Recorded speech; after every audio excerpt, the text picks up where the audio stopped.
Hi everyone and welcome back. It's that time again. It's a time for another episode of the Tea Break, of course.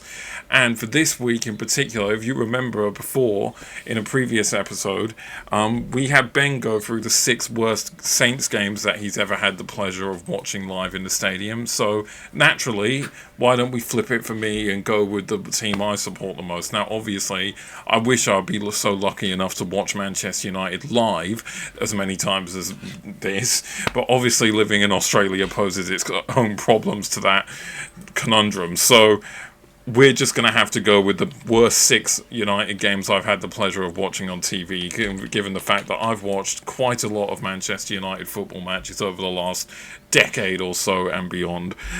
So, yeah, I bet you can't wait to get into this, can you, Ben? Oh, this would be good. I'm sure there's some beauties in them, and I do know sort of a fair bit about the I guess the Premier League era for United. So it's been probably the last 10 years or so, probably not so much. Since my team West Brom are no longer in the Premier League, I've sort of tapered off a little bit in terms of my viewing. But and obviously more of a probably leaning towards Brighton since Fabian Herzl left St. Pauli to take on the Brighton job. So, but still looking forward to it. I mean, we've got a heap of content coming up, and our Big Bash review, folks, is up now. So feel free to check that out and let us know what you think. But looking forward to seeing what's on your as I what's on your list. It's been up for by the time this actually comes out, Ben. It's been up for a week, but all good. Still up. Yeah. Looking forward to it though. Yeah, exactly. As am I, as a proper United fan, of course. Of course, I'm looking forward to reliving the days of, disclaimer, I will say, people, those of you who follow football and those of you who know the Premier League and those of you who know or follow Manchester United will know that for good reason that this list is definitely very recency biased, because they're games I've watched on TV, and I only started watching United around 2007, 2008, and between then and up until 2013, it's a little bit ridiculous, even though we had some bad games in amongst all those years. It's still a little bit ridiculous for me to pick apart a couple of them saying they were at the worst I've ever seen, considering between 2007-8 to 2013, we won a fucking load of trophies, and we were very, very, very successful. Before that as well, of course. But, so obviously with that being in mind, it's really just centrically focused around the last decade, so apologies if anyone's wanting something a little more older, but come on, we've been dreadful for the last decade, so it only makes sense that the 6 worst I've ever seen are probably all going to be in this last decade or so. So yeah, just a disclaimer I'm putting out in case anyone has a problem with me being a little recency biased. There's a fair reason I think you can understand behind it. Not like with Ben's case when he did his 6 worst and could draft all the way back to 2001 or 2 or whatever it was. No. Only because United was 1995, so Chester. Thank you. Yeah. Still, yeah, that's true. But because United was successful all throughout the 90s up until 2013, obviously, it's a little bit ridiculous for me to say any of those games were the worst I've seen, right? So, yeah. Although, with a caveat on mine, one of those teams, as it was known back then, no longer exists. So, Yeah, exactly. That's true. Just for something different, but I'm sure the list that you've put together is going to be great. Yeah, I can't wait to dig into it. And look, those of you listening along at home or watching along at home, feel free to check these games out for yourself if you're not aware of them. Ben, since this list is complete news to you as well, feel free to, not chuck on the games. You don't have to watch an entire game of football in between each one. We're not going to do a 10-hour podcast here, people, even though I could talk about our recent failings for way more than 10 hours, I can assure you of that. But United's failures or Saints failures, Chester. Feel free to search them up regardless. Yeah. But feel free to search them up regardless, Ben, of course, because you have no idea what's coming. Google search engine ready to go. Yeah. So, yeah. So I'm going to begin quite recently with number 6 on my list with a game that happened last May. Without giving away any hints, it was a final. It was a certain final. Do you have any sort of guesses you want to put towards what I'm putting in here at number 6, given all the hints I've said? I'd probably suggest it involves Man United. That's about but I mean the game. No, it's a Man United final. That's about all I've got. It was indeed. Tottenham fans, get ready to have a good old time with this one. FA The Cup good old final? Europa League final. Europa, There you go. that's the Yeah, one. between Tottenham and Man United. So yeah, this slips into number 6. Look, I could have put about, if I would have been asked to do a list of 20 to 25 worst games I've seen of United, I can guarantee about 90% of them could have filled from last season. Given the fact that I only had to do 6, and I'm not only going to do 6 games from last season, although that would be a piece of piss, because we were so crap last season. I picked the one that capped off the lot, basically, which was that Europa League final. Off to Bilbao, where we faced the mighty Tottenham Hotspur, who prior to that hadn't won any form of silverware since 2008. Sorry, 2009. Apologies, Spurs fans. Hadn't won any piece of silverware since it's 2008 actually. Yeah, since 2008. And often known as the banter boys when it comes to trophy success and stuff like that. We had the simple task of beating and also, by the way, this was a Tottenham who finished 17th last season, and at the point of that game, when there was still a game to play in the Premier League for both of us, they were below us in the table and did finish below us in the table. So it wasn't exactly like we were taking on Chelsea, right, for example, right? So, we just had the simple task of turning over Tottenham and, going the entire competition unbeaten because we hadn't lost in the Europa League up until that point last season. And we just smashed Bilbao across 2 legs in the semi-final, and they limped past Bodo Glimt. So you think, off the face of it, as crap as we've been domestically, we always had that Europa League success to cling to up until that point. Well, Yeah. I say up until that point because I was worried on 2 reasons. The overrated manager of which he is Ange Postecoglou beat us Here we countless go. amounts of time. Yeah. We never beat him, basically. In the 2 years he managed Tottenham, we never once beat them. Okay? Yeah. In or out of the Premier League. That was one thing going against us, and the other thing is we were dreadful domestically last season.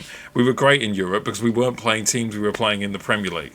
In the final, we were in Europe, but we were playing against a Premier League team. So how did you think that was going to go?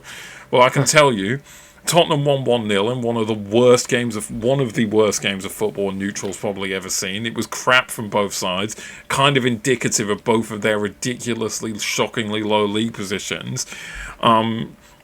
And I mean, Brennan Johnson bundled in the ball in the first half to give them the 1-0 lead, which they held on to because we created little to no goal threat in the entire match. Tottenham won in the end, got their trophy, their much-claimed trophy, which they can lord it over Arsenal because they beat them to European silverware, of course. So that's always that is something that came of it because no one can stand Arsenal fans.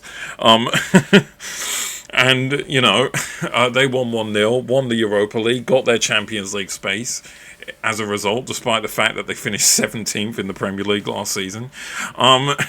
We did not. We lost, finished 15th in the league, and don't have any European football this season, but I don't really actually have a problem with it because I think we'd be getting turned over week in, week out in the Premier League again if we were having to deal with European football. Well, didn't you? So that's why it's 6th on my list. It was a dreadful game of football. It was disappointing beyond belief to lose to Tottenham in a final, but the upside of it is I'm kind of glad we didn't actually get European football this season in a weird way. So Yeah, that's but I was going to say, only didn't you 6th guys on just my smash? list.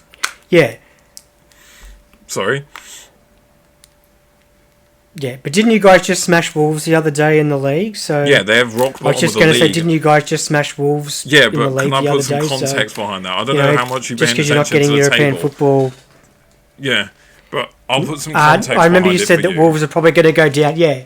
Yeah, I'll So- put some context behind it for you, Ben. You're a Baggies fan, so you'll appreciate the fact that, yes, we smashed Wolves. You'll further appreciate the fact that Wolves are currently at the foot of the Premier League table with 2 points from 15 games this season. Okay. Yep.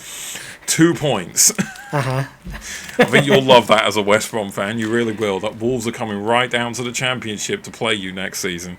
I think that's a silver lining, but yeah, I mean, like I said, I haven't sort of followed their United's results that closely, but I did sort of see that the other day. But I mean, in terms of that final, because I do remember that final, and Ange was paraded on the open top bus, and I think I remember him saying something along the lines of, you know, the second season or third season's always better than the second or whatever it was he said.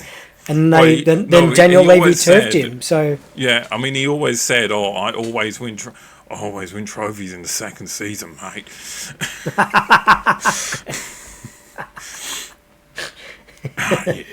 But you know, the thing is, mate.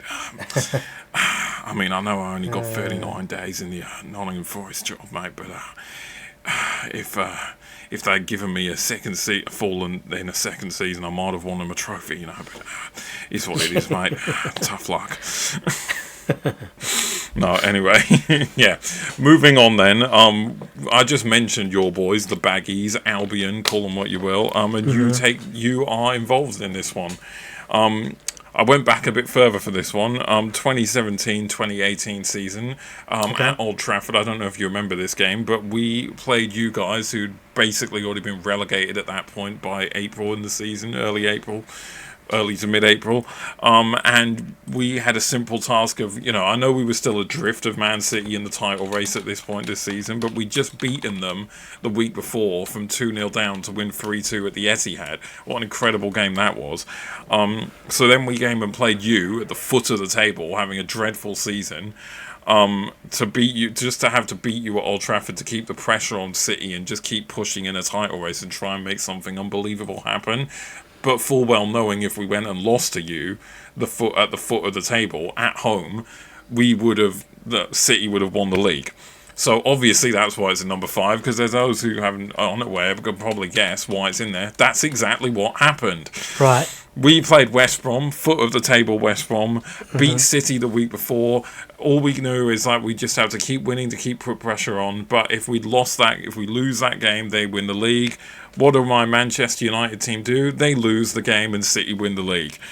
Like, that's why it's number 5. If it had been a loss to, like, I don't know, like a team like who'd finished, you know, mid-table or up the table, even like a Tottenham or, you know, like a Newcastle who finished slightly higher up the league that season, then it wouldn't have been as bad. It was the fact that we played West Brom, and West Brom had won like 2 games all season, and it was like approaching mid-April, and you guys were basically relegated already at that point. Pretty much, I think you were mathematically relegated at that point, actually. Yeah. I'm actually Googling. I'm actually trying to find this game, and I think I may have, but because the one I'm looking at is from March 6, 2016. And we beat you guys 1-0. You beat us, right, that's not on there. You did beat us 1-0 at Old Trafford the season before as well. I was going to say I thought that 5-5 draw was going to be in this list because it was obviously not great for you, and it was Sir Alex Ferguson's last game. But yeah, I'm struggling to find this game. Yeah, it's the 2017-18 season. It was around April, and Jay Rodriguez was your goal scorer on the day. You beat us 1-0. Yes. Yeah, so you beat us 1-0. Darren Moore was your manager because you'd had a right managerial merry-go-round. Tony Pulis started the season as your manager. You were terrible. He got sacked. Alan Pardew took over. He was as awful as you could have predicted. And then Darren Moore kind of took charge for the last few games this season, and you actually went on a ridiculous winning streak when you were basically relegated. It's the Baggies way, mate. What can I say? Yeah. It's the way.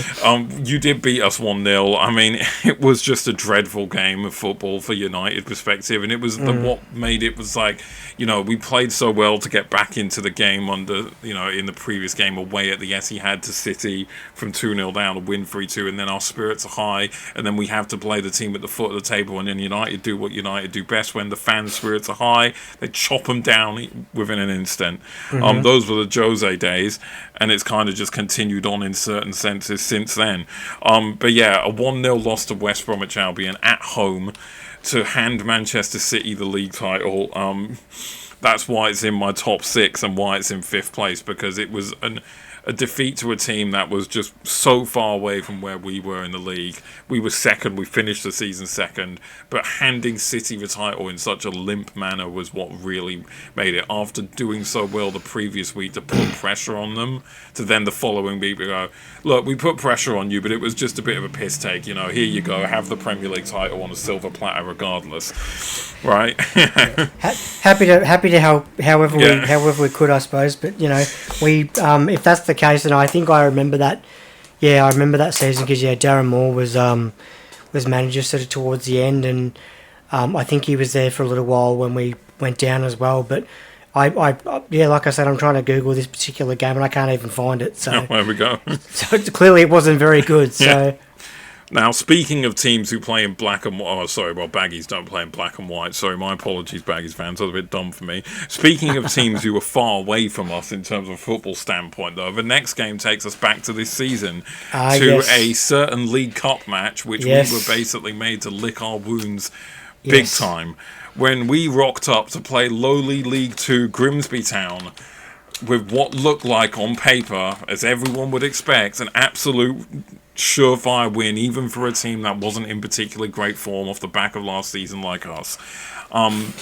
How wrong us fans were and everyone else was. Okay? How fucking wrong. This is how because we rocked up to Grimsby Town in League 2, who put it on us, and we only got to the penalties, which we still lost, because we came back from a 2-goal deficit. We were 2-0 down to Grimsby Town in the League Cup. Yeah. Saved ourselves in the normal time thanks to goals from Mbermo and Harry Maguire, only to then just lose on penalties anyway. 12-11 Thank on you, my Manchester United. Thank you. Yeah, thank you. I mean, this obviously wasn't this was an even worse game because I found it straight away. Yeah, but, I mean, but 12-11 in a penalty shootout, that's almost unheard of these days. But I do remember this game, and you know me pretty well, Chester. I love my Magic of the Cup games, regardless of what country it is. So I do remember this one pretty well. I love a good cup set myself. So just crazy this was. Yeah, it was. We rotated the side heavily, and it shows with Manchester United these days. Even when you're playing League 2 opposition, if you even think about rotating the side, you're not going to get away with it. Basically, because it did not work. We went 2-0 down and were actually forced to bring on our bigger players like Mbermo and Bruno Fernandes, and all those sort of players came on in the second half to rescue it, only for Onana to basically become a ghost in the goal in the shootout and dive almost the exact opposite way for every single penalty, I believe, that he faced against League 2 opposition. Now, I know that means nothing in a sense because penalties are a gamble either way. It doesn't matter if you're a non-league player or like a Kylian Mbappe. You still got as equal amount of chance of scoring a penalty as the next, right? But the point is, as a goalkeeper, can you imagine diving the wrong way 11 times in a row in a shootout? Like, and even the few times, it wasn't actually, because there was once or twice I think he did guess right, but the ball, he just somehow did not save the ball, even though it looked like he was gonna. No wonder we got rid of him on loan. I'll put that one out there because we struggled to sell players, but it is what it is. But yeah, that obviously is, everyone who knows me and knows United was expecting that to pop up at some point on the list. Obviously, I've got 3 worse off than it, just because it's so like a WTF moment, you could say, as far as games go. But it was not a good day, and I mean, it's just I don't know what more I can say about that aberration of a defeat, basically, than Grimsby Town. Yeah, I'd probably say I don't know. In fact, I'm not sure who you guys have got in round 3 of the cup, which I know is coming up in the. It's Brighton. Oh, gee, that's going to be tough. Yep, I think that's going to be tough. So. Could be back-to-back years of not making it out of. Could you imagine? Could you imagine? It is the potential for us to have a 40-game season in all competitions because we got knocked out in our first League Cup game, and there's every chance we could lose to Brighton in the third round of the FA Cup as well. Which means we're only then playing 38 Premier League games and then 2 games in the Cup either side of that, and nothing else. So it is every bit of potential that United could genuinely have a 40-game season. That's crazy. That is pretty crazy, actually. Yeah. It's ridiculous, right? Yeah. So, anyway, moving on to the top 3 now. This is going to get juicy. We're going back as far as what my list is going here, back to the 2016-2017 season for this game. And the reason I've put it here is because we've been, after Sir Alex retired in 2013, we had Moyes, we finished 7th, we had a very bad season, but, us fans would be like, look, we kind of expected it to be a little bad after Sir Alex left because no one's just immediately going to replicate what he did, obviously. So then we hired Van Gaal in the 14-15 season. We thought, okay, here's a proper manager again now. Now we'll probably get going again. And we did get back into the top four. So we thought, okay, yeah, look, 7th to 4th. You don't go 7th to title challenge. There's a progress. Then we slipped back a bit to 5th under Van Gaal, but then we still won the FA Cup and still had an all right season. So we thought, oh, maybe we just, the teams just needs to find the right balance. The reason I've put it in here is because the following season we got Jose after that in the 16-17 season, and we started the season all right, so it was looking like, oh yeah, maybe we're back, apart from a defeat in the derby to City, which weren't awful but weren't amazing, and it just seemed like more recency being like, look, we're slowly getting back. The reason I put this, because I think there was doubts starting to linger in the fans' minds, especially mine, of like, is this actually going to happen? And I think this was the game that confirmed to me, maybe this is going to take a lot longer than I initially thought, or we initially thought. The game I'm talking about is when Jose returned to Stamford Bridge for the first time in the Premier League since managing Chelsea. And we got it completely handed to us by Chelsea under Conte, and they wiped the floor with us, winning 4-0. Wow. Not only that, it was meant for the point that they just basically were on us from the start of the game and scored after, I could be wrong, but I'm pretty sure they scored after 30 seconds or a minute or two. Pedro scored to put them in front, and we just looked all at sea, and then it never got better basically for the rest of the game. Yeah. It was just a non-existent Manchester United performance, and really the first time as a fan since Sir Alex Ferguson retired, me thinking, all right, maybe we are going to be in a bit of trouble here, because it had been a couple of seasons, as I said, and it was looking like it was getting better, but then we kept having little dips here and there, and then that was the one that kind of told me, yeah, I think this is it now. I think this is where we realise it's going to take longer. Little did I know that, almost a decade on from that, it would be even worse. Yeah. But yeah, that's what it's like being a Manchester United fan, I guess. But yeah, Chelsea completely put it on us 4-0. The match is also remembered because Conte and Mourinho had a bit of a touchline spat at the full time, where Mourinho kind of went up to him and whispered some stuff in his ear that the camera kind of picked up, and it was something to do along the lines of, oh, you don't do this to me when I return to this club, or something like that, obviously, because everyone knows Jose Mourinho is like Chelsea's greatest ever manager in modern history, obviously, and the first time he went back there in the Premier League as a manager of a different club, and he got shat upon 4-0 basically, and Conte basically bullied him in front of the fans who used to adore him so much. So yeah, that's why that's at 3. It was kind of the moment as a fan where I thought it was going to take a lot longer than I initially thought, basically. Yeah, I don't know if you remember this game at all, because it's going back a bit, but West Brom were in the league then, so maybe you had an eye on it. I don't know. Not particularly. I mean, the fact that we're in the league, that probably tells you that it might have only been a one sort of season for us, unlike the mid 2000s, the early 2000s. But I mean, Mourinho obviously going back to Chelsea.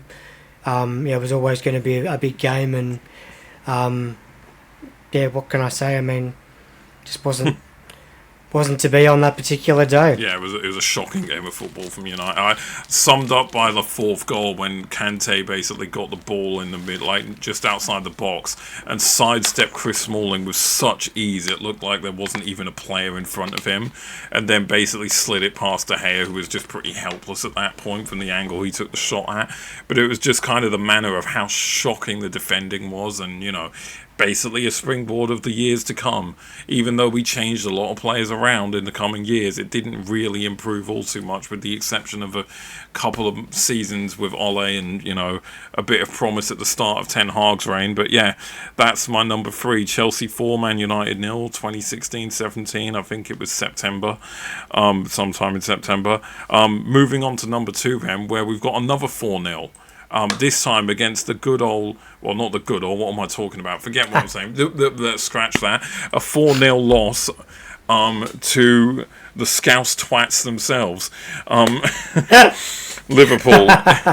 In this one particularly, I know this might be hard to follow those listening at home or watching at home or whatever, or watching wherever you are, because we've had it handed to us a couple of times by Liverpool in recent seasons. So me just pointing out one isn't exactly easy to figure out because it's happened on multiple occasions. We've had a 7-0 in recent seasons. We've had a 5-0 in recent seasons. We've had the 4-0 in recent seasons. We've had a 3-0 in recent seasons.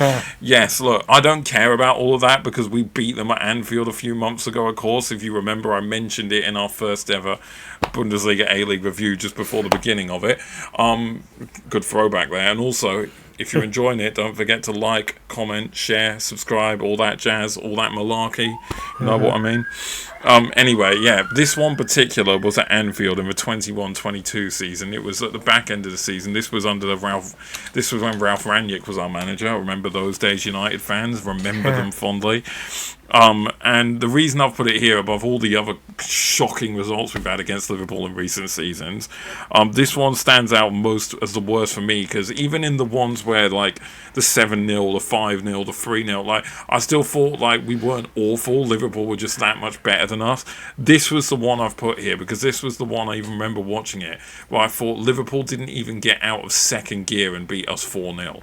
That's why it's there. The performance from us was so diabolically lazy and energyless and just lacking any sort of care or desire to do anything in the match that Liverpool literally played it like a training game and won it 4-0 still. Like, that's why it's in there. I can't, like, you know, Luis Diaz was just running rings around us in that game like we weren't, like we were basically cones in the training pitch. You know, I remember the only real moment of note in the entire 90 minutes from a United perspective was when Hannibal came off the bench and basically crunched into a Liverpool player and got booked immediately, and the fans actually gave him, United fans actually, you know, applauded him because at least someone on the pitch was actually trying to do something in the game, even if it was literally crunching someone and getting booked as a result of it. That's why this is second in my list, because of how shocking the performance was. Because, you know, for football fans out there, right, doesn't matter who you support, you know, you could see your team give a heavy. Let's use you as an example, right, Ben? You could see West Brom lose. Right, let's just say, right, you could see West Brom lose like 6-1 to Wolves. Let's just say as an example, right? Yeah. Yeah, but it wouldn't, like, you could see them lose 6-1 to Wolves, right? Yeah. And then say later in the same season you lost 3-0. But let's say in the 6-1 you actually played all right. Wolves were just completely a class above. But in the 3-0, let's say you were awful and Wolves were awful as well because they didn't even have to play well to beat you 3-0. Which one would you think is worse as a West Brom fan? The 6-1 where you put effort in but you were just outclassed, or the 3-0 where they basically had to turn up and do very little to beat you convincingly? I'm gonna sort of flip it a little bit because this sounds so much like my footy team. It's scary. So fair enough. The second one. You want to see your team competing. So, please give an example. I'm just curious now. Okay. Please just quickly give an example of this actually happening. Okay. Of West Brom or? No. Okay. You just said Saints, didn't you? Yeah, that's what I thought you meant. Okay. Yeah. Where do I begin? Sounds like I'm sort of delving back into the archive. Yeah. Okay. So we might have been 03 and we played a final up in Brisbane against Brisbane and we actually had a pretty decent season that year. And we got smacked by about 85 points in that first final. I think it was... No, might have actually even been the start of 04, now that I think about it, yeah. And that was the season we started really well. I think we won our first 10 or 11 games for the season. The club brought out a DVD to commemorate that. I'm not even kidding. The Streak DVD. I know this is about me going through the worst United, but now that you just mentioned that, I just can't believe... They brought out a DVD because you won your first 10 or so games of the season. So it's just basically a DVD specifically for 10 games. That's it. Your club has a serious problem of celebrating early. Like, do they not understand the concept of the finishing line? how do your club official, like, if your club ever does a sport day, how are there races? How can you win races if people are celebrating before they reach the finishing line? Is that how your club officials do the 500 meters or something? Like, they get halfway around the track and then just run off celebrating, thinking they've won. Yeah. I'm actually gonna just I'm gonna knock this on the head, because this is just while we're talking about it, that actually happened. But I will point out the AGM is actually week after next, I think, or maybe even next week at the club. So, maybe I go down there and sort of make mention of that to say what was the previous administration thinking of bringing. And I'm not even kidding, that actually happened. So yeah. But just to like, not to go on about it much longer, because this is an episode about my team, obviously, and not yours. Basically, what you're saying is, in that particular game against Brisbane, you played terribly, and they barely got out of second gear and won convincingly. Is what you're basically saying. Exactly. And it was 0-4, and we made the prelim and lost it by a kick. So that just goes to show you how much of a difference 2 weeks can make. So right. Yeah. So. That would be the best example that I can give, and I've just there is evidence of that particular DVD. So enjoy. Fair enough. But we'll go back to mine now, and we'll get on to my number one pick for the 6 worst United games I've ever watched on TV, and the reason I mean, this is another we started with Europa League final. It's only fair that we're going to finish with one, right? As soon as I say that, United fans will know exactly what game I'm about to talk about. Because in recent history, we've been in 3 Europa League finals in the last decade. We've won 1 and lost the other 2. I've mentioned the first one we lost. All United fans know what the game I'm about to bring up, and they might probably agree with me just because of the manner and how we lost, basically. Also, to tie it in nicely, one of the other games I mentioned involved a ridiculous penalty shootout where our goalkeeper was pretty much useless in goal. So why not add that to the list as well? So we end with a Europa League final that we lost by a ridiculous penalty shootout in which our goalkeeper was practically non-existent between the sticks. The one I'm talking about is, of course, our famed defeat to Villarreal in the 2020-2021 season. The other reason it's number one is, all United fans, despite the problems that Ole had, with being a little too friendly with the players and tactically maybe wasn't the best at times, we always wanted him to get that trophy because we just felt like he deserved it, because in all fairness, apart from the last few months of the last season that he had before he got sacked, third place, then second place in back-to-back seasons is probably the best, most successful time we've had as a club since Sir Alex Ferguson retired back in 2013, and there's no denying that in terms of league position and league finish, and the attacking football we were playing a lot under him as well. But this final hurt because of the fact that we were so close, and had our goalkeeper David De Gea just been able to save a penalty or two in a shootout, Ole would have had that trophy. And it might have worked out differently for him in the following season, where instead he got sacked and things went sour. But yeah, so it was 1-1 at full time. We took the lead, in fact. Cavani was the one who scored for us. But it was Gerard Moreno who equalised in the second half for them. And then it was still 1-1 through extra time. And then they went into a penalty shootout. And what makes it worse is, in the Grimsby Town one, Grimsby, you could argue, deserved to win the shootout. They just looked like they wanted it more. In this shootout in the Villarreal final, it looked like neither of us wanted to win the shootout. It was that bad.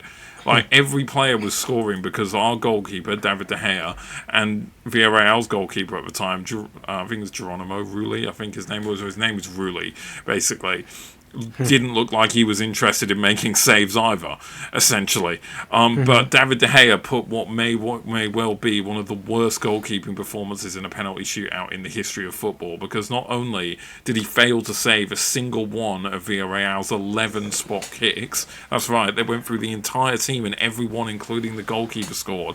But after Rulli put his away, De Gea stepped up to take his kick for us as the 11th player, and of course, had his penalty saved, right? It was a shocking penalty. It was an easy save for Rulli, and then we lost the game. So De Gea basically single-handedly lost us the shootout because he couldn't save one of their 11 spot kicks and then missed his penalty as well. Well, he is. Straight up there. Well, I was going to say he is Spanish, isn't he? So Yeah, I'm not that's much true. into conspiracy theories, but that's No, that's one that you That's wait for. not a Maybe need to slight have a on look De at. Gea overall, obviously. Aside from that, he's a club legend through and through, and I love him, and every United fan genuinely loves him. Yeah. Right? But that particular shootout performance was diabolically crap. Worse than Onana's. Yeah. That's saying something, because Onana's against Grimsby was a shocker as well. But yeah, it's number one. It's a final. We've done so well. We were probably slightly the better team on the night. We just weren't really able to put a couple of good chances away, and Villarreal was still pretty decent themselves in that game.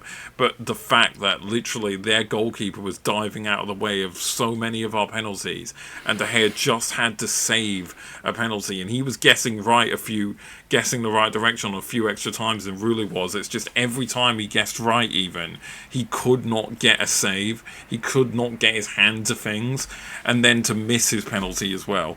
So yeah, that's my number one, because it was just absolutely look, it wasn't the worst in terms of the actual scoreline of the game and the performance. It was just the fact that when it mattered and the shootout mattered, our goalkeeper completely collapsed. Yeah. I'm not going to say the team did, because the other No. 10 players who were on the pitch at the time Yeah. all scored their penalties with relative ease. Yeah, So, that's the time we needed to step up, right? So yeah, it's absolutely. Yeah, exactly. Yeah. So yeah, that concludes my list of the 6 worst United games I've had the pleasure of watching in the last decade or so. Obviously, I say it like I've had bad games I've watched before then, but in the 2013, up until 2013 under Sir Alex Ferguson, it feels a bit stupid and privileged almost to put some of those games. Like I was never going to put our Champions League final defeat to Barca in 2011 in, because it was a great game of football and we were playing arguably one of the greatest club sides in the world at that moment in time in terms of how good they were that particular season. It's not quite the same as playing Grimsby Town. No. If you know what I mean, people. Yeah, I would have. I would have thought, Chester, that I guess if we're talking honourable mentions, would have been and this is a little bit of indulgence from my end, but because I did watch United more when West Brom were in the Premier League, and I would have thought that the second to last round of the 04-05 season. Yeah, but I didn't watch it. Oh no, well you didn't, but I did. So. Oh yeah. You mean when Rob Earnshaw scored and we drew at Old Trafford against and him? our goalkeeper went off with a groin injury like about 10 minutes in, and that's the Thomas Kuszczak origin story basically. So, you obviously didn't say that, but I guess when I sort of look back at some of those United games, I mean, I've seen some poor performances against West Brom.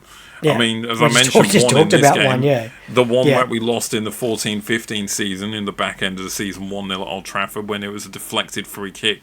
Darren Fletcher took a free kick which basically deflected. Well, Jonas Olsen was basically in the wall, kind of as one of the Albion players in the wall, and it deflected off him and then looped into the far side of the goal.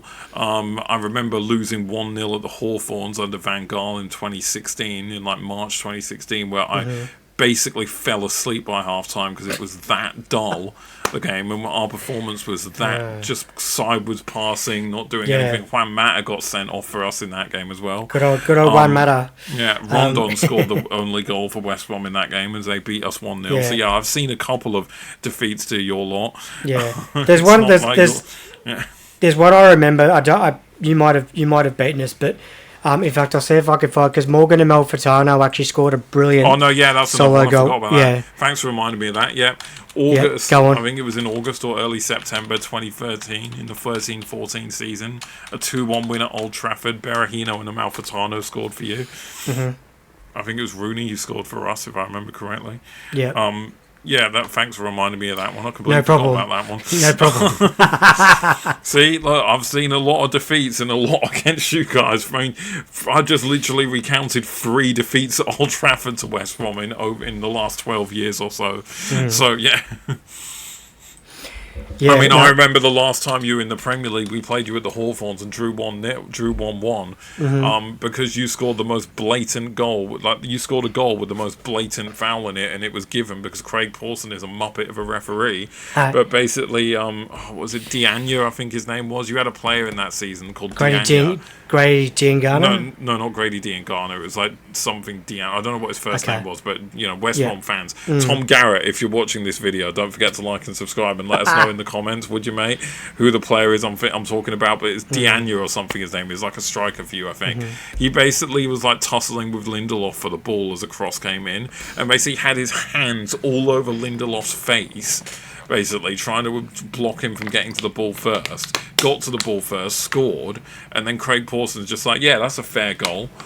Like, how is that fair? The dude had his hands over Lindelof's face. Like, it's but yeah, there's another defeat to you. No, it wasn't a defeat. That was a draw. But yeah, and we also beat you 1-0 at Old Trafford in that same season when Bruno scored a penalty.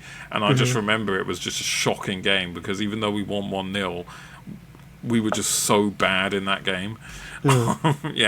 So other fans of other clubs in the Premier League over the last decade or so or beyond, just jump in the comments and let me know who you support. I can probably guarantee there's at least 1 or 2 defeats I've watched United have against your lot. So yeah. Especially if there's Brighton fans. Any Brighton fans want to jump in the comments, trust me, I've seen plenty of them.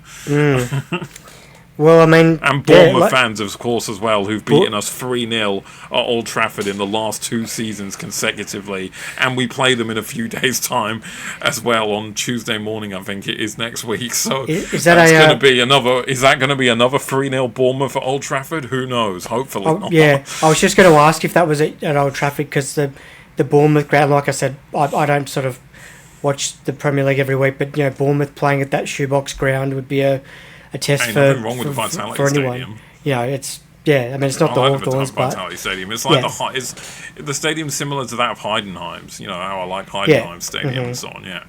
But anyway, I'm rambling now, people. It's been a much shorter episode this time. Fancy that. We've actually only scraped past 40 minutes this time. Who'd have thought that, eh? But yeah, that was my rundown of the 6 worst United games that I've had the pleasure of a United fan of watching. I mean, I still love my club. Don't worry, I'm not going to do a 6 worst buying games because I don't even think I could pick 6. What about the 6? What about the 6 worst buying halves? Oh, we played, was it Freiburg the other week and we're 2-0 down and then we weren't 2-0 down at half time. Oh, sorry, first 20 minutes. My apologies. Yeah. but this is the point I'm making. If you can't make it full games, at least make it like first 15 minutes. I could do 6 worst Sydney games. I could do 6 worst Sydney games because, before we had that dominant period under Arnie and then Lascelles Corica, we were pretty average. And then last season we weren't particularly good. And a couple of seasons ago under Corica, when we had like Cam Sober and Amini and that team, we weren't particularly good in that season either. Yeah. You could certainly do your pick of 6 worst Melbourne Heart games. And City, half. I was going to say Melbourne Heart and City combined, but let's be real. It's literally going to be 5 games of Melbourne Heart and maybe 1 of City. And that's probably going to be that grand final against the Mariners a few seasons ago.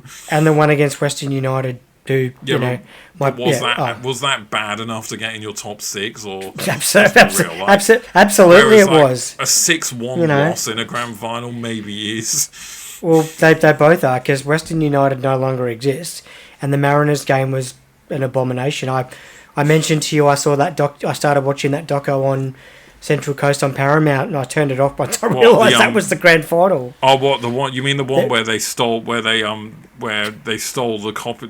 copyrights that City had to the title of their documentary coming out, The Greatest Little Club on Earth? Yes, that's the one. Come at me in the comments, City fans. Tin Pot Club. But no, great list there, Chester, and we've got some exciting episodes to come. Yeah. Over the weekend and early into next week as well. So we won't be uploading them over the weekend. Ben's getting ahead of himself again.